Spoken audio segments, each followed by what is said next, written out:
Ya, bagaimanapun juga kalau pertemuan antara Pak Prabowo dan Bu Mega ini terlaksana, tentu ini bukan sekedar pertemuan biasa, Oke, bukan sekedar silaturahmi biasa, tetapi tentu ada kalkulasi kepentingan politik yang cukup strategis yang kemudian bisa diambil dari momentum pertemuan itu.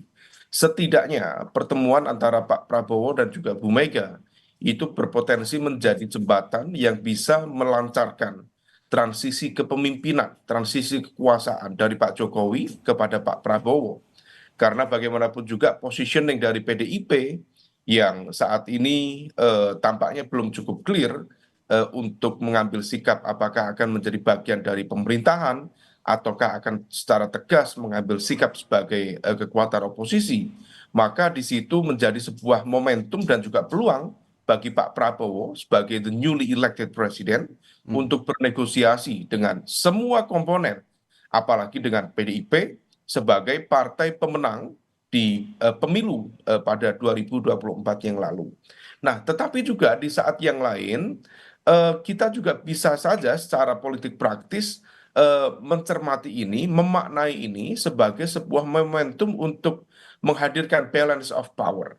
Karena bagaimanapun juga menurut informasi spekulatif kalau memang misalnya dinamika di dalam Golkar kemarin betul-betul terpengaruhi oleh situasi yang berada dalam makro politics dan nama-nama besar di balik Pak Bahlil misalnya, informasi spekulatifnya cukup beragam. Ada kabar misalnya Pak Jokowi atau Mas Gibran dalam waktu dekat akan menjadi hmm, bagian dari kekuatan di Golkar, oke, maka hal itu berpotensi menjadi hal yang harus dihitung secara serius oleh Pak Prabowo.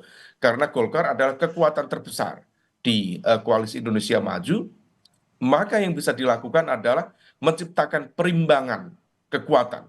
Nah, perimbangan kekuatan itu salah satunya bisa dilakukan dengan berkolaborasi dan juga bersinergi dengan PDIP. Bagaimanapun juga memang sesuatu ini apa ya agak sensitif hmm, dan di sisi yang lain juga terlalu absurd untuk ya, dikalkulasikan. hmm. Tetapi dalam konteks komunikasi politik praktis, hal ini menjadi penting karena setiap momentum, setiap statement, setiap positioning akan menentukan stabilitas pemerintahan baru ke depan. Oke.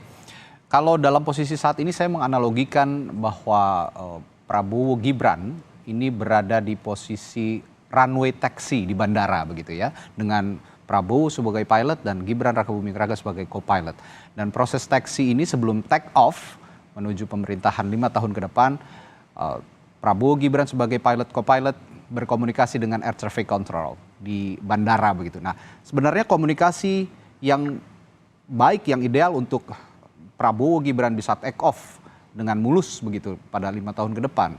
Apa yang harus dicermati? Komunikasi penting apa dari air traffic control ini, Mas Umam kira-kira?